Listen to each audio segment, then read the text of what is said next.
सभी देवी देवता अपने अलग अलग चक्र धारण करते हैं। उन सभी को अलग अलग नाम से जाना जाता है। जैसे शंकर जी के चक्र का नाम भवरेंदु, विष्णु जी के चक्र का नाम कांता चक्र और देवी के चक्र का नाम मृत्यु मंजरी है। इसी प्रकार सुदर्शन चक्र का नाम लेते ही भगवान श्री कृष्ण का बोध होता है। दोस्तों, आपने भगवान श्री कृष्ण की तस्वीरों में उन्हें सुदर्शन चक्र धारण करते देखा होगा। सुदर्शन चक्र की कई विशेषताएं हैं जिसके कारण भगवान ने इसे अपने अस्त्र के रूप में चुना। आइए जानते हैं श्री कृष्ण के सुदर्शन चक्र का रहस्य। बहुत कम लोग ही जानते होंगे कि आखिरकार श्री कृष्ण के पास सुदर्शन चक्र कैसे और क्यों आया, अर्थात किस तरह उन्हें सुदर्शन चक्र मिला। इस वीडियो में आज हम यही जानने का प्रयास करेंगे। कंस वध के बाद श्री कृष्ण को मथुरा छोड़कर जाना पड़ा। कंस वध के बाद मथुरा पर शक्तिशाली मगध के राजा जरासंध के आक्रमण बढ़ गए थे। मथुरा पर उस वक्त यादव राजा उग्रसेन का आधिपत्य था। श्री कृष्ण ने सोचा, मेरे अकेले के कारण यादवों पर चारों ओर से घोर संकट पैदा हो गया है। मेरे कारण यादवों पर किसी प्रकार का संकट ना हो, ये सोचकर भगवान कृष्ण ने बहुत कम उम्र में ही मथुरा को छोड़कर कहीं अन्य जगह सुरक्षित शरण लेने की सोची। पद्मावत राज्य में वेण्या नदी के तट पर भगवान परशुराम निवास करते थे।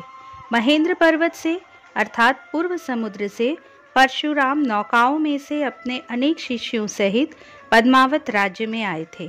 संपूर्ण आर्यावर्त में मंत्र सहित ब्रह्मास्त्र विद्या देने की क्षमता रखने वाले इन्हें गिने पुरुषों में वे सर्वश्रेष्ठ थे। उनके चमत्कार और शक्ति के किस्से सभी को मालूम थे। उनके शिष्य आर्यावर्त में सर्वत्र फैले हुए थे। उनके प्रत्येक राज्य में अनेक आश्रम थे। दाऊ से विचार विमर्श कर श्री कृष्ण ने निर्णय लिया कि सबसे पहले उनसे ही मिला जाए। आश्रम के प्रवेश द्वार पर भृगुश्रेष्ठ परशुराम और सांदीपनी उनके स्वागत के लिए खड़े थे। दोनों ने श्री कृष्ण और दाऊ को गले लगा लिया। आश्रम में परशुराम ने सभी को फलाहार खिलाया और सभी के रुकने और विश्राम करने की व्यवस्था की। विश्राम आदि के बाद परशुराम ने कहा कि अब मेरी सलाह है कि तुम अपने साथियों के साथ नैसर्गिक संरक्षण प्राप्त गोमंतक पर्वत पर चले जाओ। तुम्हारे लिए मैंने अब तक एक अमूल्य उपहार संभाल कर रखा है। अपने हाथों से उसे सौंपकर मैं उससे मुक्त होना चाहता हूँ। अन्य किसी को वह मैं दे नहीं सकता। किसी योग्य व्यक्ति का ही इंतजार कर रहा था, लेकिन अभी योग्य समय नहीं आया। यहाँ पर आए हुए यादवों को अभी 1 माह ही हुआ था कि जरासंध की सेना वहां आ धमकी। दोनों सेनाओं में भयंकर युद्ध हुआ। अंत में हार और हताश के कारण जरासंध ने गोमंतक पर्वत के चारों ओर आग लगाने का आदेश दिया। बाद में यादवों ने दक्षिण देश की सेना से हाथ मिलाया और जरासंध व शिशुपाल पर अचानक एक शक्तिशाली आक्रमण किया। मगध और चेदियों के शस्त्र संभालने के पहले ही युद्ध आरंभ हो गया।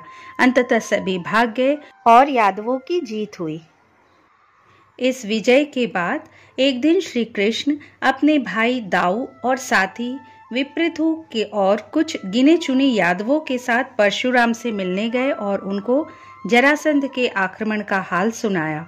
श्री कृष्ण ने कहा कि उस निर्दयी ने गोमंतक जैसा अद्भुत पर्वत जला डाला। तब परशुराम ने कहा, हे कृष्ण, मुझे तुम्हारी आंखों में अपना उत्तराधिकारी दिखाई दिया है, अतः मैं आज तुमको वह उपहार सौंपता हूँ जिसके तुम ही एकमात्र योग्य हो और जिसके बारे में मैं तुम्हें अपनी पहली मुलाकात में बता चुका हूँ। अब वह समय आ गया है कि मैं तुम्हें वह सौंप दूँ। तब परशुराम ने धीरे धीरे अपनी आंखें बंद कर ली और कुछ मंत्र कहने लगे, ऐसे मंत्र जो पहले कभी श्री कृष्ण ने सुने नहीं थे। तभी तेज प्रकाश उत्पन्न हुआ और संपूर्ण आश्रम प्रकाश से भर गया। दाऊ, श्री कृष्ण आदि सभी की आंखें चौंधिया गई। जब प्रकाश मध्यम हुआ तब उन्होंने देखा कि परशुराम की दाहिनी तर्जनी पर 12 आरों वाला वज्रनाभ गर घूमने वाला सुदर्शन चक्र घूम रहा है। उसे देखकर सभी चकित होकर भयभीत भी हो गए। परशुराम की तर्जनी पर घूमता चक्र स्पष्ट दिखाई दे रहा था। परशुराम ने नेत्र संकेत से श्री कृष्ण को नजदीक बुलाया और कान में कहा, प्रत्यक्ष ही देखो इस सुदर्शन चक्र के प्रभाव को। उन्होंने मंत्र कहते हुए उस तेज चक्र को प्रक्षेपित कर दिया और वह तेज गति से वेण्या नदी को पार कर आंखों से ओझल हो गया। कुछ ही देर बाद वह पुनः लौटता हुआ दिखाई दिया और वह उसी वेग से लौटकर पुनः तर्जनी उंगली में स्थिर हो गया। परशुराम ने पुनः कुछ मंत्र कहा और फिर वह जैसे प्रकट हुआ था वैसे ही लुप्त हो गया। तब परशुराम ने श्री कृष्ण को आचमन कराकर उनको सुदर्शन की दीक्षा देकर कहा, आज से मेरे इस सुदर्शन चक्र के अधिकारी तुम हो गए हो। हे वासुदेव, इसकी जन्म कथा तो तुम जानते ही हो। सबसे पहले ये शिव के पास था। इससे त्रिपुरासुर की जीवन लीला समाप्त कर दी गई थी।